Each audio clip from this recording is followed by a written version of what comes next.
Hello, and thank you for joining us today as we talk about opportunities in Franklin, New Hampshire. My name is Hannah Cohen Salamanca. I'll serve as the moderator today. Before we get started, I would like you to know that you're in listen only mode, but if you'd like, please type in the chat box questions for the presenters and I'll answer them as they come up. Without further ado, I'd like to move it on over to our speakers today. So Jim? Thank you, Hannah, and hello, everyone. Thank you for joining us. So my name is Jim Aberg, and I am the Executive Director of the Franklin Business and Industrial Development Corporation, better known as FBIDC. FBIDC is an independent 501c3 organization, and our mission is to promote the growth and expansion of the economy of downtown Franklin. In a nutshell, our role is that of a facilitator, a problem solver, to bring the right people to the table to work with the business folks, the investors, entrepreneurs, to help them reach their goals. And you're going to hear about some of the success stories today. So with that, I'd like to pass it on to my friend, Neil Cannon. Neil?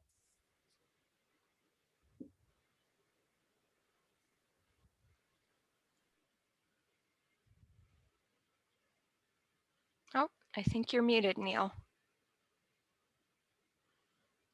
So Neil, go ahead and unmute yourself and introduce yourself. My name is Neil Cannon, and I'm the development coordinator, the downtown development coordinator for the city of Franklin. Thank you very much. And next up is Todd. So Todd, tell us about yourself. Hi, everyone. I'm Todd Workman. I work with a small nonprofit, Perma City Life. And we were the small group that had the courage to get the ball rolling in downtown Franklin. And we are truly a cart before the horse organization.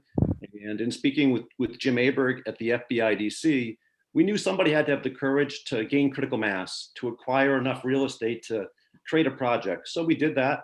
And then we created some relationships and partnerships and helped create a vision. And now we're putting the pieces of the puzzle together.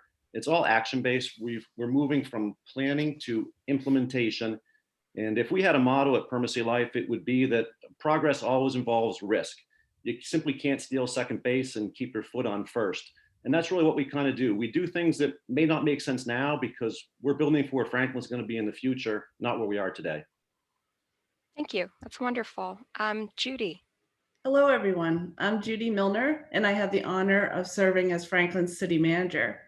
Franklin is a small community, and with the closure of our mills, we struggled to reinvent ourselves. It took us a while to realize that it was our natural resources that were our greatest asset. So we have embraced outdoors and outdoor recreation, and we have a dedicated team in place moving the community to that new reality. Thank you, Judy. Richard, tell us about yourself. Hi, everyone. My name is Richard or Dick Lewis. I'm the city planner, also special projects coordinator for the city of Franklin. I've been here for 17 years, and over the last 6 to 7 years, been an active member of the downtown revitalization economic development team. Thank you, and thank you all. So as we move to, why Franklin, why now? I'm going to move it back over to Jim. So Jim, why is Franklin doing this now? Thank you again, Hannah. Yes, why Franklin? Why now? Why at this particular time? First, a brief history. Going upriver from Franklin about 3 miles, there used to be 6 or 7 mills in that stretch of the Winnipesaukee River between Franklin and Tilton. Now, the biggest of those mills was the J.P. Stevens Woolen Mills in downtown Franklin. It occupied both sides of the rivers with buildings, had over 250,000 square feet of space, and was by far the largest employer in the area. More importantly, J.P. Stevens Mill provided the cash flow for a very vibrant community and vibrant downtown. When we look at the pictures of those days in that era, you'll see that the streets are congested, the sidewalks are full of people, the storefronts are full of businesses, and it was boomtown. Franklin was a bustling place. And really, it was the highlight and the heyday of Franklin. And the Winnipesaukee River, as Judy alluded to, is really the flow of the power of the Winnipesaukee River that provided the economic engine for the whole region. So then what happens? J.P. Stevens Mills is closed, and they moved their jobs and their operations south. So when they left behind not only the empty mill buildings, but they also left behind empty storefronts, struggling businesses, and a busted economy. So this tale is not new. There are hundreds of mill towns throughout New England that share this same history. And Franklin, with those towns, also share the challenge and the problem of how do you reinvent yourself? How do you find a new identity and find a new economy? And what sets Franklin apart is not the shared challenges and not the shared problems, but the unique solution. You're going to hear about a solution that is strictly one of a kind, that will make Franklin unique and the only one of its kind in New England and all of the Northeast. So you're going to hear about that, and you're going to hear about the story of how Franklin is transforming itself from a mill town to an outdoor recreation town. And with that, I guess we want to turn it over to Todd, who, as he said earlier, is kind of started the ball rolling, came into town early and saw some opportunities. So Todd? Yeah, to echo what Jim said, I think it's an important theme to hit on as it applies to a lot of small towns. We all had an Act One, and just like most New England small towns, as Jim said, the rivers got us here, first for power and secondarily for a place to put their waste. When the mills and the factories shut down, our downtown started to fall apart. There was no revenue to maintain the buildings, and the downward spiral happened. So then we had to figure out, what's our Act Two? What are we going to do next?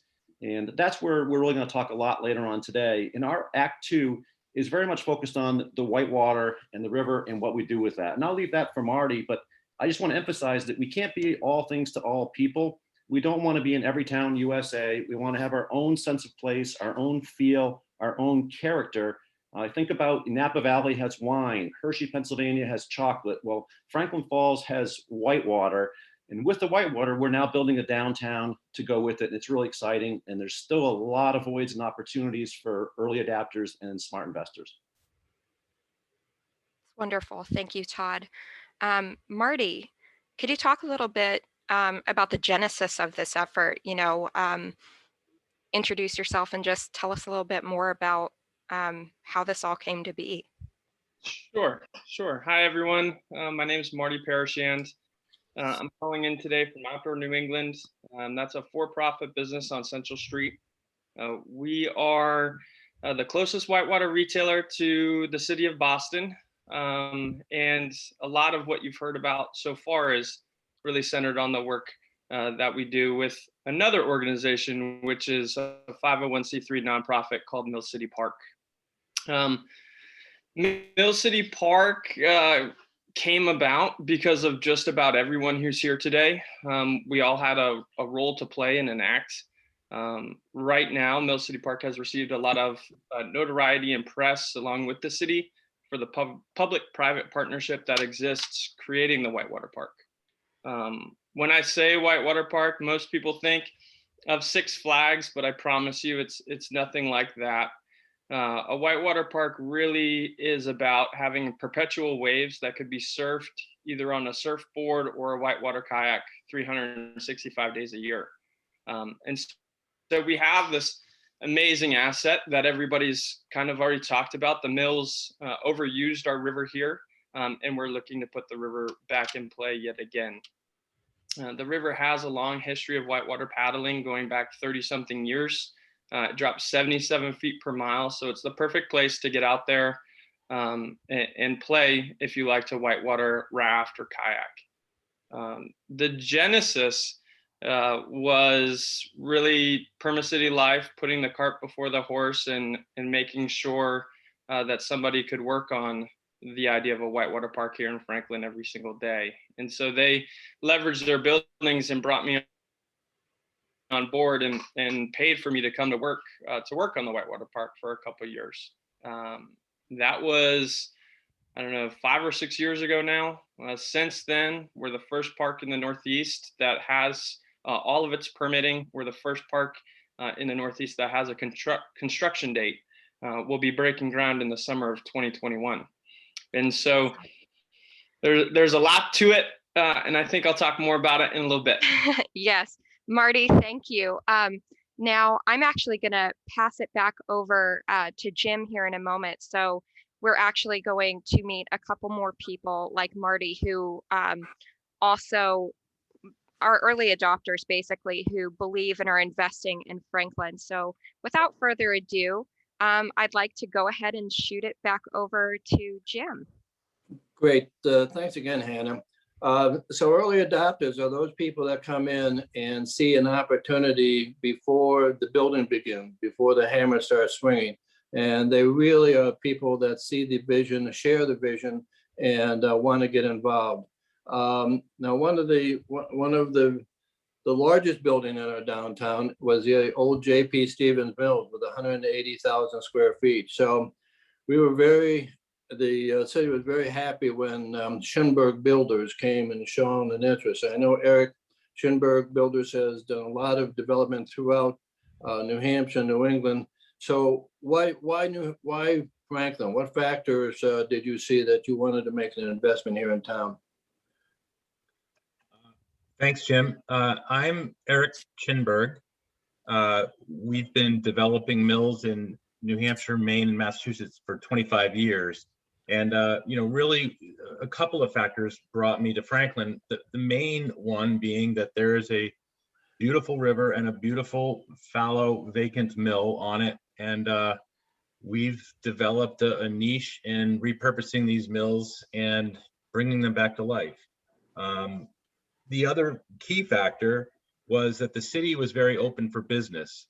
Jim and Neil and Joe and Judy, everybody has been welcoming. They've worked with us. It's very challenging to make these projects work from a financing standpoint, a construction standpoint, and it really requires teamwork with the municipality. And so those were key factors in bringing me here, the fact that there was a mill and the fact that the city was open for business.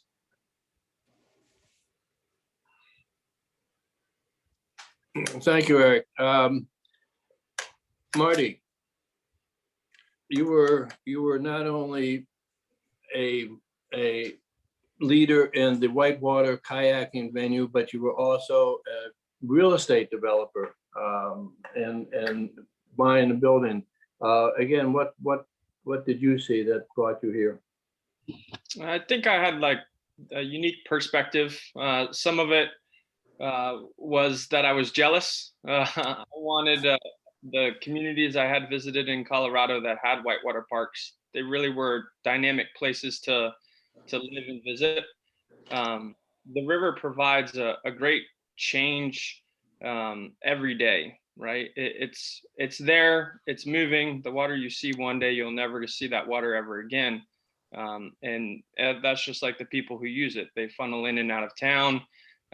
More opportunities come alive, live music, more restaurants, more places to visit and to do things. So, I mean, I had traveled the entire Northeast paddling, most of North America paddling, and I've been to a lot of these places, but there's none here in my home state.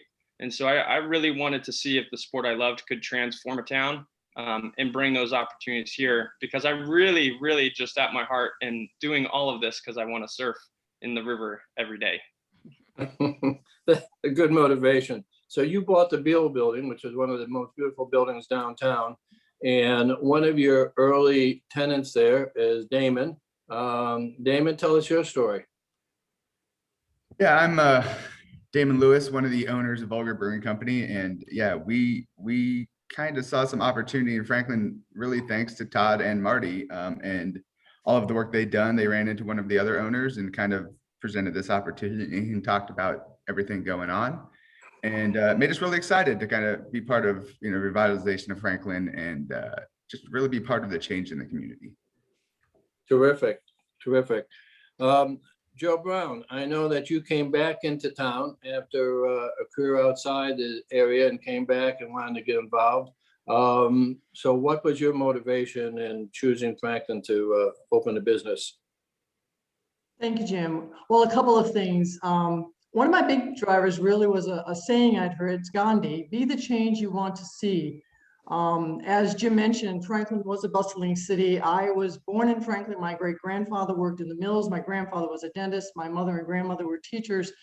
And the absence was an active duty military career, but I came back, and in 2015, there was a consignment store that was closing, and I wanted to see something different come into downtown Franklin, not another consignment store. And I talked with Jim, and we looked at a couple of buildings, and then the first building didn't work out, and then I looked at some other space, and I met with Todd, and Todd had a vision for the Buell building. I was the first tenant in the Buell building.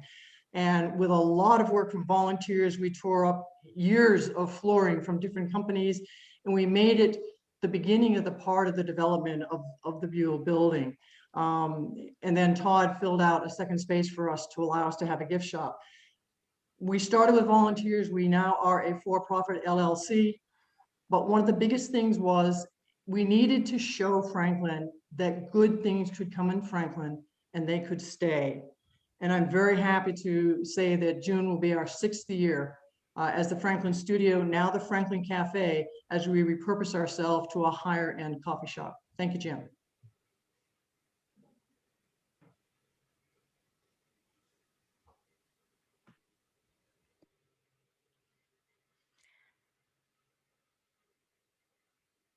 That's wonderful, Joe. Jim, I'll go ahead and take this next question if you'd like. So, Marty, based on what you know and feel about the downtown, what are some other development opportunities you'd like to see come to the city? I think if we start looking at the city as a dynamic and vibrant place to live, we're really talking about stores that kind of enhance that quality of life or enhance the ability to reach out and grab travel and tourism consumers and bring them to town. Right now, still here, there's a lot of real estate moving every day, but there's quite a few vacant storefronts and building space that's available. If you're into community development, you've probably read Roger Brooks. That talks about a great mix where you need basically twice as many restaurants as you have other stores, and then you trickle down from there. The near-term success has been the ability of a business to really do something new and different and pull people in, right? Have a service other people really want. But looking to the future, I think that'll change as we become a tourist destination or a place people visit. We'll really see a growth in the amount of restaurants, eateries, hotels, and specialty retail. I think that's really where we could shine, especially if they're small batch or mom and pops with new and unique feel. Really, so far, everyone on this phone call, for the most part, lives in Franklin. So we live here, we work here, and we play here. I think that's a great mix. Awesome. Thank you, Marty. Eric, I'm going to turn that question back over to you. What are some other development opportunities you'd like to see in the city? I echo a lot of what Marty said, but one thing that we look for as we develop these properties, primarily our plan is to put in nice market rate apartments with some commercial space. We're keeping most of our commercial tenants that are there now, and we're adding some. And I think rising tides lift all boats. We have another brewer coming in. So Damien will have a friend next door, and I look for things like, is there an independent bookstore that can work? Todd did Cart Before the Horse. I totally echo the comments on restaurants and eateries. And obviously, the Whitewater attraction is going to bring people that'll need nice hotel rooms to stay in. So I really think all those things are important. It's awesome for us to be part of a transformation where other people have got it rolling. But the transformative nature of this sort of development and the things that follow is really exciting. But those are some of the things I'd be hoping for in the near term. Wonderful. Thank you, Eric. Damon, talking a lot about restaurants. So um, what about you? What other opportunities would you like to see happening in Franklin? Well, it's probably going to sound like a bit of a broken record since it seems like everybody's covering the same ideas. But yeah, I mean, for us, we're not really concerned about more restaurants or other breweries, anything that brings more people to the area. A big thing I'd like to see is ways for the community to gather, which the Whitewater Park would be one of them, and help build a stronger community. I think that is something that will just help success in the future for Franklin. On a personal level, I'd like a butcher shop, something like that, and just more restaurants to get people downtown would be great. Absolutely. Thank you, Damon. Joe.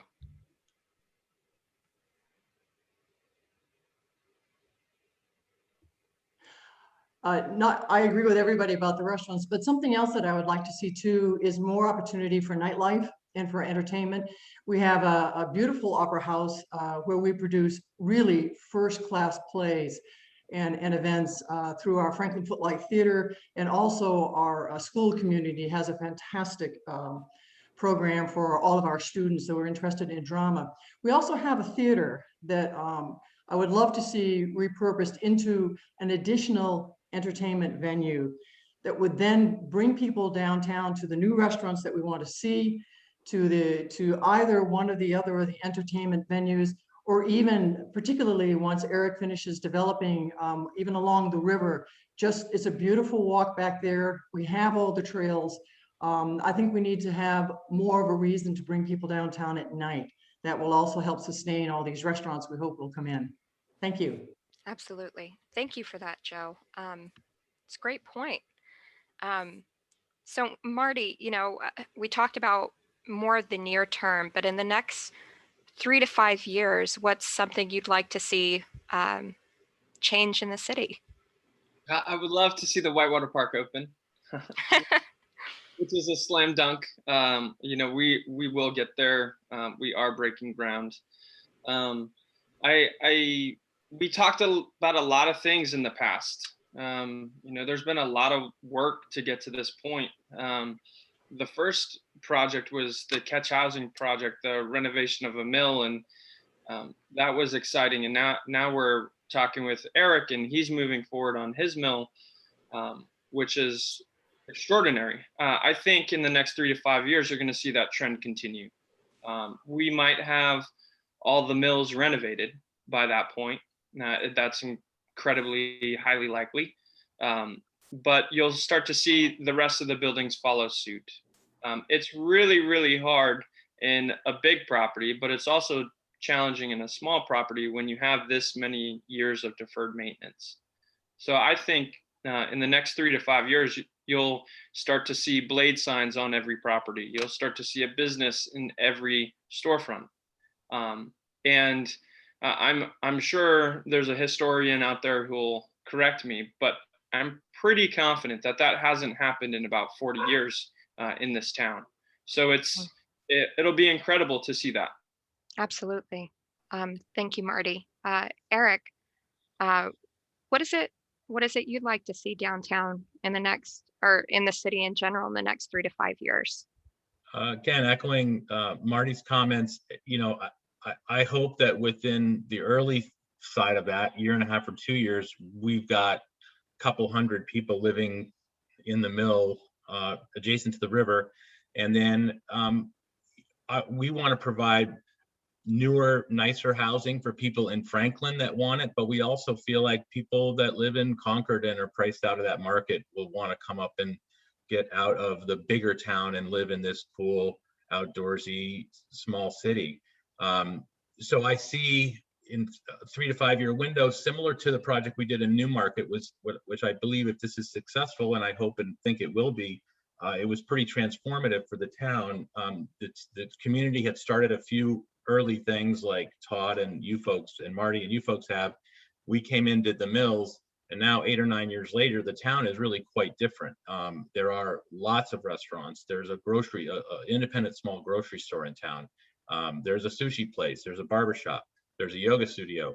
So I think all those things will follow, and I think that 3 to 5 year window is about the hope for time frame for that to occur.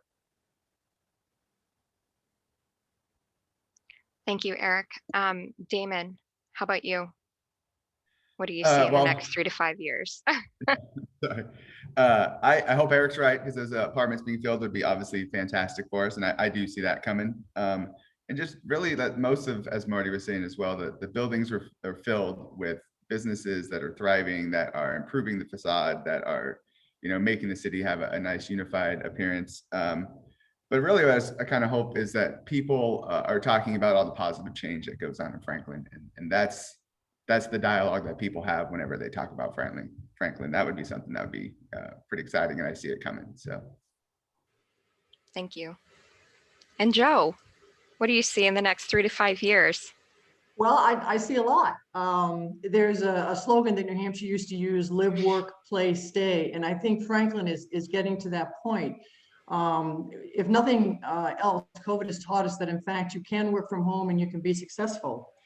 And with these wonderful apartments that Eric is putting in, very, very easy for someone to live there, to work from there, to play certainly in town, and then to be able to stay home and to do all of that. So I think that is really a positive. I think we will see the new businesses come in. I think the early adopters have shown that we have staying power, that we believe in it. With my city council hat on, we're doing some things with the schools. We're trying to bring new programs. We're trying to develop an employee base in our students for our manufacturers around the area. That will also bring in new business and new opportunities for all of us. But I think Damon made a really good point. People will then be able to say, yes, I am from Franklin and I'm proud of it. Thank you.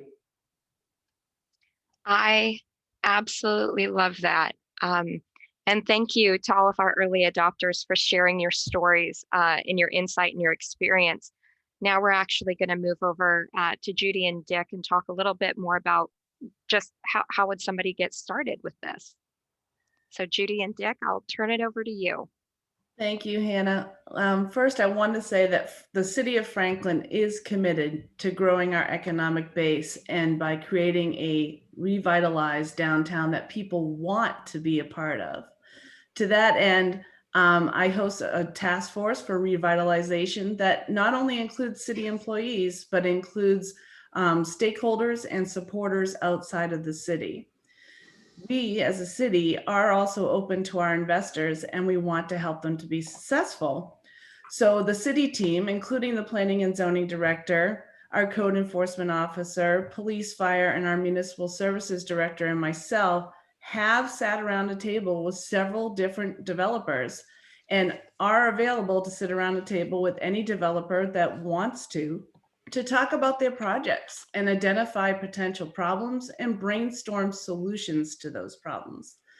In addition, it's most importantly to note that the City Council has unanimously deployed several economic development tools over the last few years to assist projects that you've heard of today to come to fruition.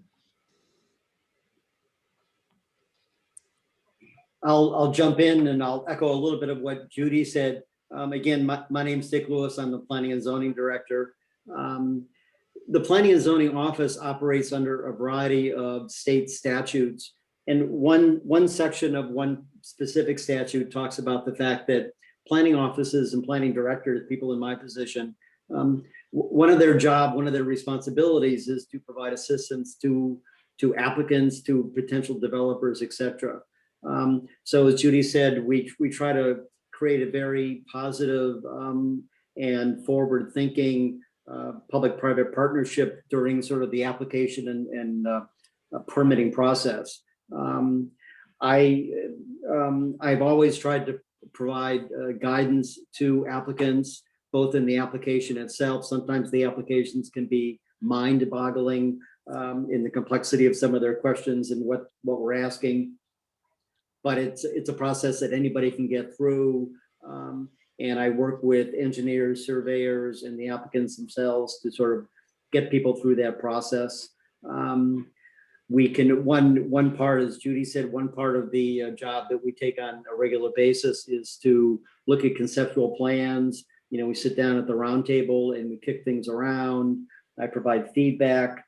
And one of the things I try to do is to give some guidance and some suggestions to the engineers and the applicants, the property owners, to try to make sure that their project that they eventually bring to the planning board for a final approval, sort of the best one it can be, and make sure it fits into the procedures, protocols, zoning ordinances. And sort of the last thing I do kind of in that guidance process is to work with the planning board themselves. Planning board is made up of 12 individuals, 9 voting members with some alternates. Everyone has a job, they have a family, they have other obligations. So, sitting on the planning board is a tough job. It's a volunteer position. And I try to make the job as easy as possible for them to get them the best possible information they can so that they can make the best possible decisions that they can make. Wonderful. Thank you, Dick. That's awesome. Judy, I'm going to turn it back over to you. What makes Franklin different? So Franklin is a city that covers 27 square miles. The city enjoys the best of both worlds. In its core, the downtown Franklin Falls area, it is urban with a walkable feel and a sense of community. And around the core gives way to a more rural area, but also has a lot of spectacular views, and what you can see those while you're enjoying a variety of different outdoor activities. In our core downtown area, the downtown Franklin Falls area, you will notice that our biggest natural resource, or our most important, I think, natural resource to our community is our rivers. And the Winnipesaukee River, which is at the base of the downtown, will be the spot for our anchor outdoor activity, the Whitewater Park.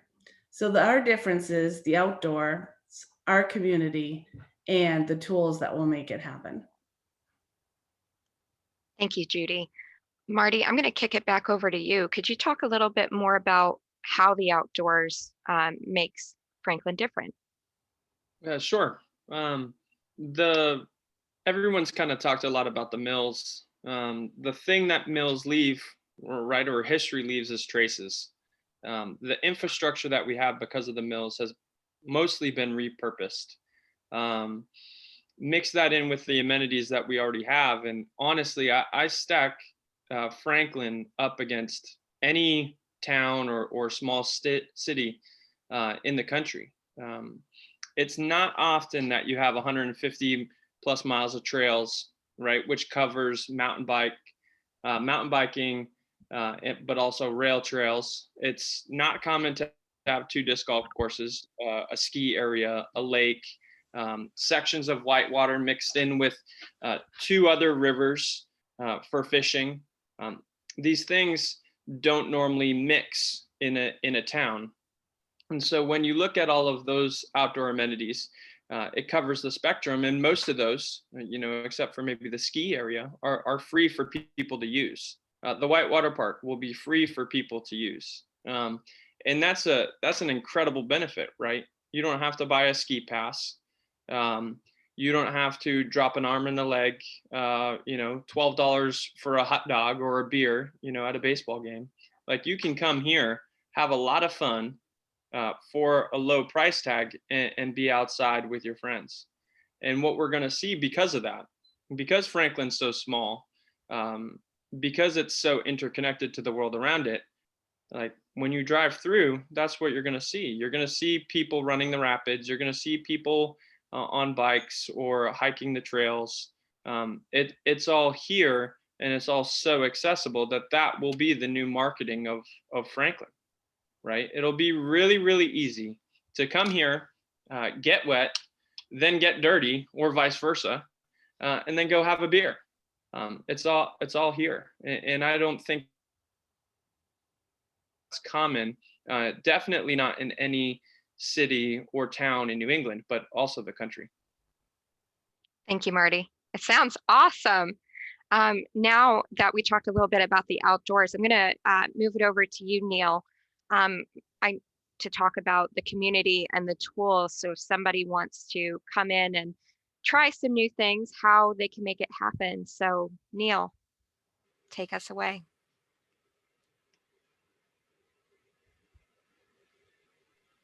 Thank you, Hannah, and thank you everybody that has spoken so far.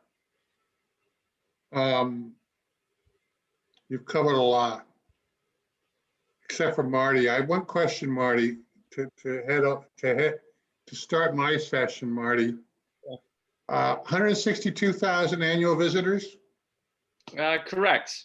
The Whitewater Park has an economic impact study that the state helped us write. They use their state model on visitors and dollars spent. And because of the Whitewater Park, we're looking at 162,000 new visitors to Franklin. Those visitors are going to spend almost $7 million annually in this region, but also the adjoining regions, right? There's going to be quite a bit of spillover to the communities that surround us. Yeah, absolutely. Thank you. So 6 years ago, the city brought me on board to be their downtown development coordinator. And I've been around for a while, and I decided that if I'm going to do this, they're gonna have to leave me alone for a couple of months and let me do my thing. And my thing was to wander around the community and talk to people. And I took about a month and I talked to stakeholders, to downtown business people, to business owners and people that worked at businesses, retail and otherwise, to some community leaders, property owners, and public officials. And it was a very educational experience.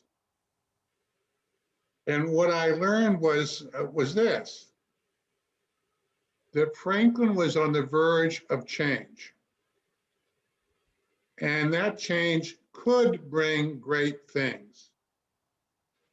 But not only that, I learned that Franklin was a vested community because so many of the stakeholders not only saw the need for change, but wanted to be a part of it. Now remember, this happened prior to introducing the idea of making the river an agent of change. That came a couple of years later, and that was embraced. But the groundwork had already been set because the community wanted to see the change. You know, Franklin has a beautiful historic downtown with many investment opportunities, some of which we have talked about earlier, others have talked about earlier, and is on the verge of transitioning to an outdoor recreation economy, which is a real economy, which is a huge economy. In the state of New Hampshire alone, it's over $1 billion. What makes this work and what makes Franklin somewhat unique in my mind, aside from the community support of leaders in the community, I've seen a couple of things that have opened my eyes. First of all, Franklin Savings Bank, which is headquartered in Franklin, as the name suggests, has been a big player and takes the word community in its charter as a community savings bank seriously. They have made some risky loans as well as cash donations to support both Marty's operations, Mill City Park, and Todd's operation, Perma City Life.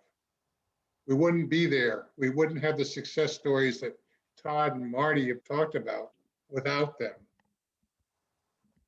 we've got a lot of stuff going on.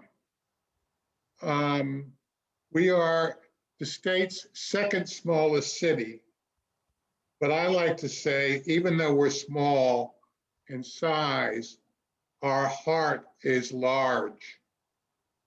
I did a little research last night. In the last several years, we have raised somewhat in the order of $1.5 million. This excludes federal and state grants. We've raised about $1.5 million in donations, either direct donations or purchases of tax credits, to support community development efforts, such as what Mill City Park is doing, both in the river and off the river, and what Perma City Life did when we undertook a comprehensive facade improvement program in the downtown, our first big project several years ago. That $1.5 million came from 35 different donors. 35 different donors. So the support is there for things we want to do, and our heart is large. So where do we go from here? Well, we've talked earlier about some of the opportunities. We believe that restaurants is a big thing. If you look at spending in the outdoor recreation economy, the three largest sectors in order are lodging, food and entertainment, and retail. So we think there's opportunities downtown, including in one of our more historic buildings where Perma City Life has, at risk, developed some restaurant space on the busiest corner in downtown. We think that's ripe for investment. We think there's several retail storefronts that can support a variety of uses, including some of the specialty retail uses that are fitting for this kind of community. And we have a theater.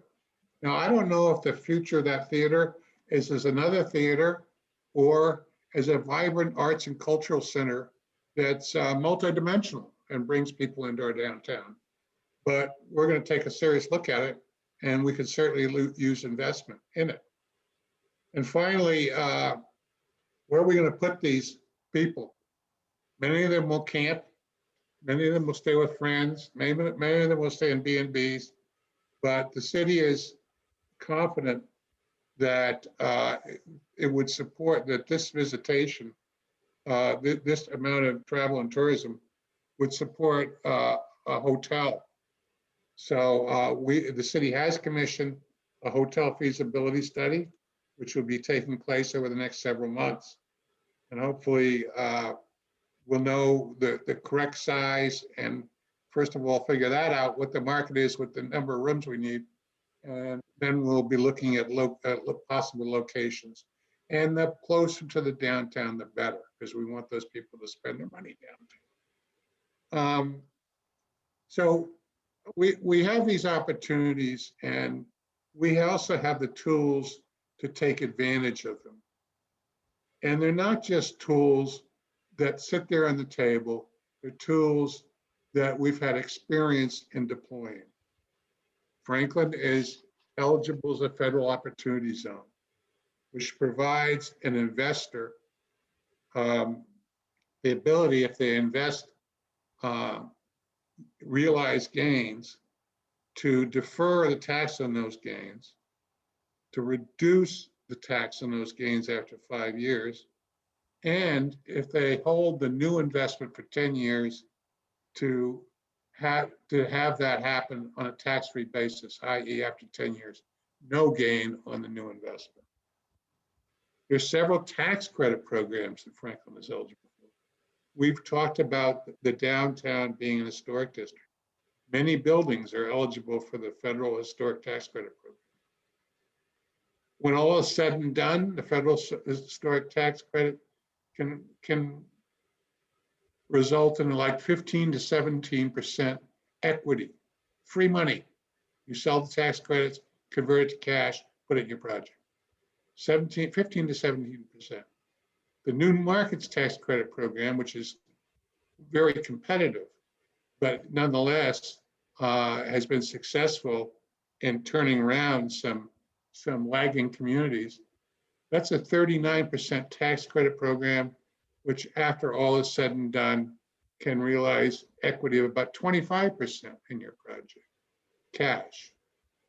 So we have these things, we have access that we work with CRDC, the Capital Regional Development Corporation, which is the largest and most successful nonprofit regional development corporation in New Hampshire.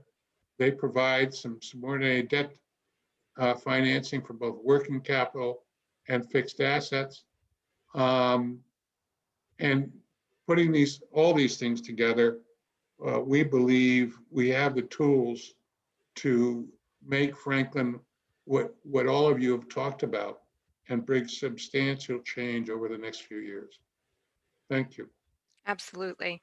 That's a great closing off, the tools and the people to make things happen.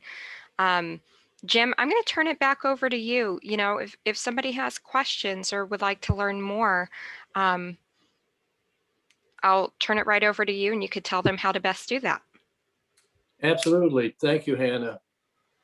Make sure I'm on mute here. So you've heard an exciting story. And I know that Todd and Marty are always telling me that the phone rings constantly from folks on the outside, have looked at social media, have looked at print media, looked at videos, and they want to get involved. They want to be part of what's happening here. So as much as anything, this is an invitation. We've shared our story, we've shared our vision, we've shared our passion. We're making it happen. You can be part of it. It's going to happen. We have the resources that Neil talked about. We have the assets that Judy talked about, that the city is open for business. And that's just not a saying. That is, come on in and we will help you. As you've seen, we have a team. This isn't one or two individuals. This is a team of not only the folks that are here on this call this morning, but also the banks and the folks at City Hall that have to make this work. You can call me, you can email us, better yet, you can come visit us. We would love to show you what's going on. We love to share our vision of what's going to, what Franklin is going to look like in 3 to 5 years. We started this conversation by saying that we are unique. We will be the only whitewater kayaking venue in the Northeast. So we will be getting people from Connecticut and Massachusetts and New York. And they're going to come up here and some are going to stay. So the vibrant, thriving community that Franklin once was in its heyday as a mill town is going to be again as a mecca for whitewater kayaking and for outdoor recreation. So join us, be part of it, get in on the ground floor, come and invest in your future and ours. Contact information is there. So back to you, Hannah. Wonderful. Thank you so much, Jim. Yes. And I just want to add one thing. Yes, please. Both Neil and Jim, both Neil and Jim talked about a lot of the organizations, programs, etc., that have supported a lot of the action that's taken place in the city of Franklin, a lot of the forward moving activity. One of which helped to fund this discussion today is the USDA Rural Development Agency. We've had a very successful relationship with them, and I think we're either on our 3rd or 4th grant, and they certainly need some kudos for their support in making a lot of this stuff happen. Thank you. Absolutely, and thank you all. So I'm going to open it up to questions. So I have a couple here, and Marty, let's start it off with you. You know, you talked about Colorado, and you know you're a little jealous of some of the stuff they had out there. But what else do you do for fun? Tell me more about that. If I'm not working, you know, I go out and play quite a bit. I often don't leave Franklin. Everywhere else seems like a drive. I just last week I went whitewater kayaking in town here, and then I went biking over at Franklin Falls Dam site, and then I am not good, but I'm trying to pick up fly fishing. I'm Oh, actually really? bad. I've only caught a fish. Uh-oh. Uh, and I a fish on the but now he's up by 10 fish, so I'm lagging.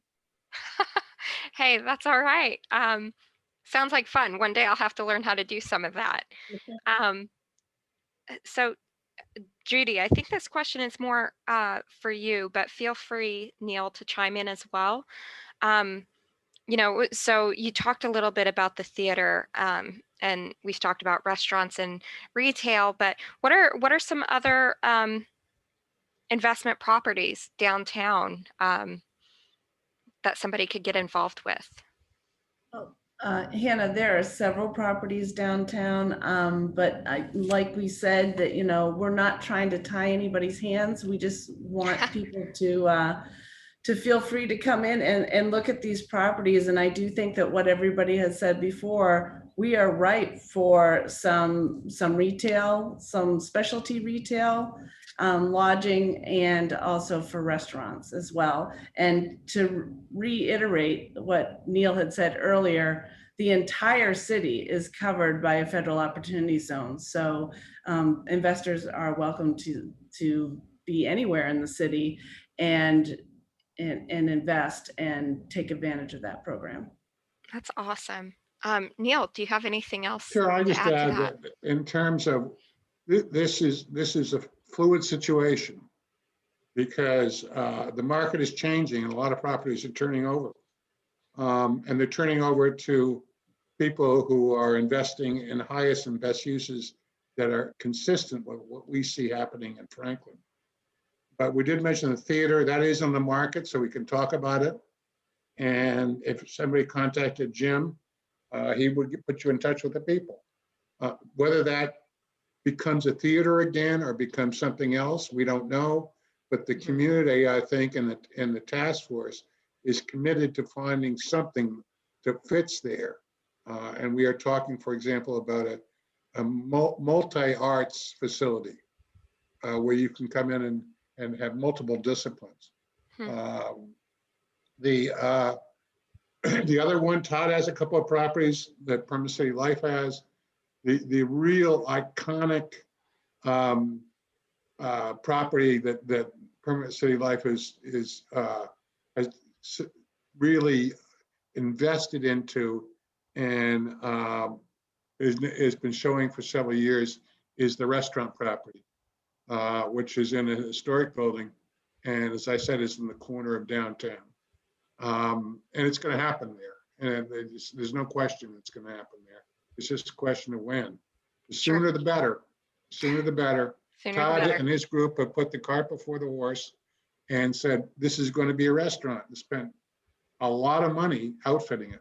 And they're ready to roll. And finally, I would say, I am hopeful and pretty assured that 3 or 4 months from now, we can say, yes, we can support a hotel of 60 to 80 rooms or whatever it's going to be. And we will be going after developers to come in and invest in such a facility and using some of the tools we talked about to make that happen. So those are 3 things off the top of my mind. There's a lot of other stuff too, but those are the 3 big ones.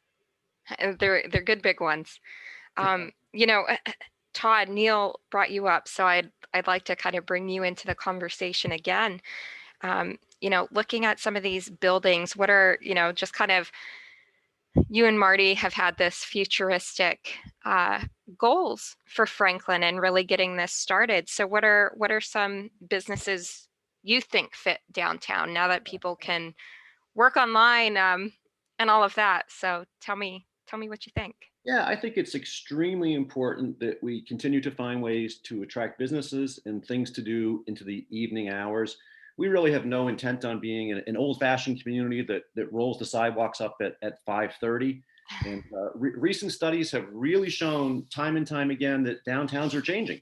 And 60% of all downtown spending today takes place in the evening hours after 6 or 7 o'clock at night. So I would like to see this team and all of us collectively start a 7 after 7 campaign where we create 7 different things to do after 7 p.m. Then we can brainstorm different businesses and niches, whether it's restaurants, theaters, whatever it may be, arts, culture, entertainment. And let's not wait for our ship to come in. Let's swim out after it. Let's identify a need and go attract them and make it easy for them. Show them the tools in the toolbox that Neil talked about. And let's get this town open at night. We really need that to happen. Yeah. I love the energy there, Todd. I'm like, okay, let's go swim. Let's get this thing. I love that. So Marty, do you have any more to add to that, when it comes to additional businesses, or is there more you'd like to share? I mean, everybody has had incredible input. I think, if we could, we would do it all immediately, and just knock it out. I mean, things have steadily increased over time. And I mean, at one point, a few years ago, Permacy Life owned 7 buildings, right? And now, I think it's happening. The mom and pops to me are great. I love the idea of small communities, like I mentioned before, where people, live and work in the same community. Additional businesses, everyone kind of. The one I would suspect. I do have to second Damon though. A butcher shop would be pretty nice. Yeah. I would like that. Yeah, now that Damon brought it up, I'm like, I would drive to Franklin for that. And that's a great point. Damon, what are some other ideas you have as far as, envisioning Franklin in 2030, or that proverbial, as Todd said, the swimming after the ship? Ooh, big question there. I know, I have a lot here. Have fun. Yeah, no, I mean, I think everybody involved has a similar vision. Is overall, to just continue to move forward. I, have personal things of, I would love to see a lot of variety of restaurants and things, like you said, to do downtown, to have a vibrant nightlife. It's pretty apparent that, like you said, a lot of times, unfortunately, after like 6, 7 o'clock, there isn't a lot to do. Sure. Other than a few things, and those are, I think, continually working on being added to. And so I think just continue moving in that direction is really just gonna, I don't know, help us all hit that 2030 goal, which is a long way away, but not that long away. Yeah. Kind of scared me now. Yeah. No, I understand. I'm like, oh, my heart. Yeah. Oh, Hannah, can I? Yes, please go ahead. I think we're starting to see it, especially in the summertime. We have a nice outdoor space in which the farmers market is in on Thursdays. This year will be the first year where the farmers market aligns kind of with Damon's outdoor space, and you can go have a beer during the farmers market, which also has live music. And I guess it's that, right? Like these outdoor spaces, one night a week can be a place where people congregate, have fun, create memories, make interactions, make connections.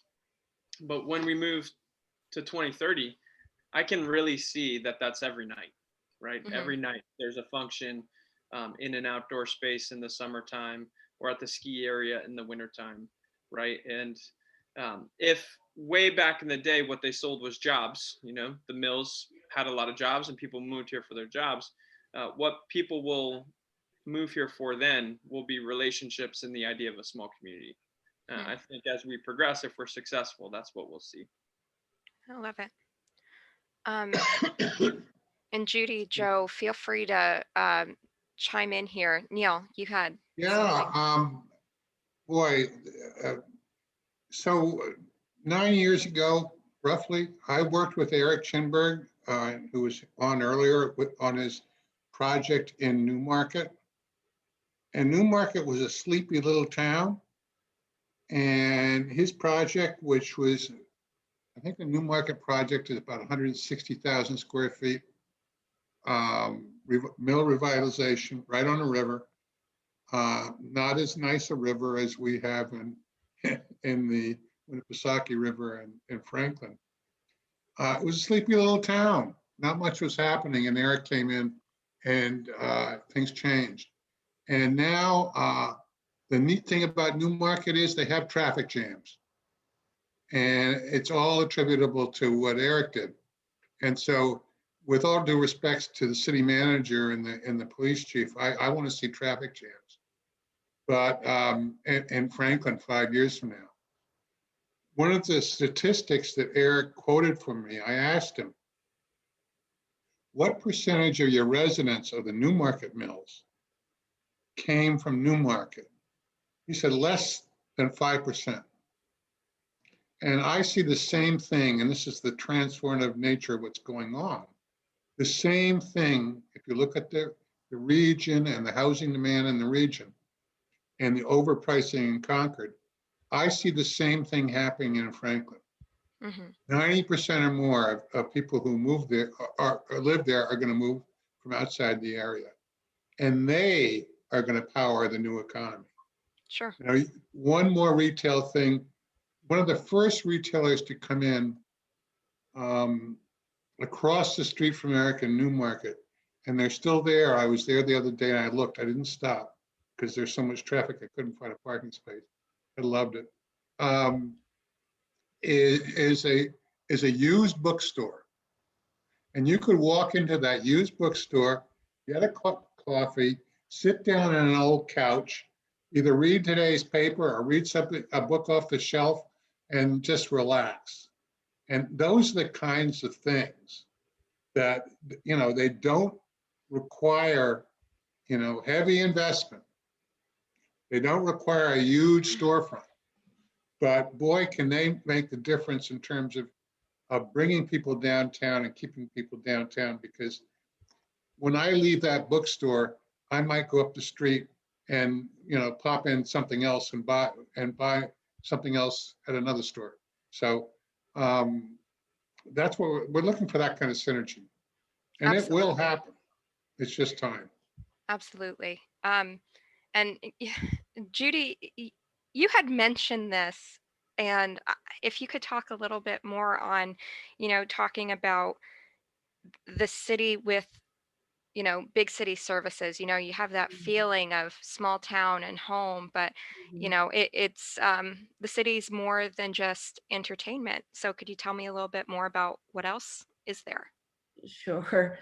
So we are a city. I did say earlier we have some rural parts of the city, but we're not cows walking down a dirt road type of city. We are a small community that has big city services. We have full-time police and fire departments, 24/7 EMS, full-time recreation department, water and sewer, and all the services that you would expect from a big city, but we have that close-knit community feel.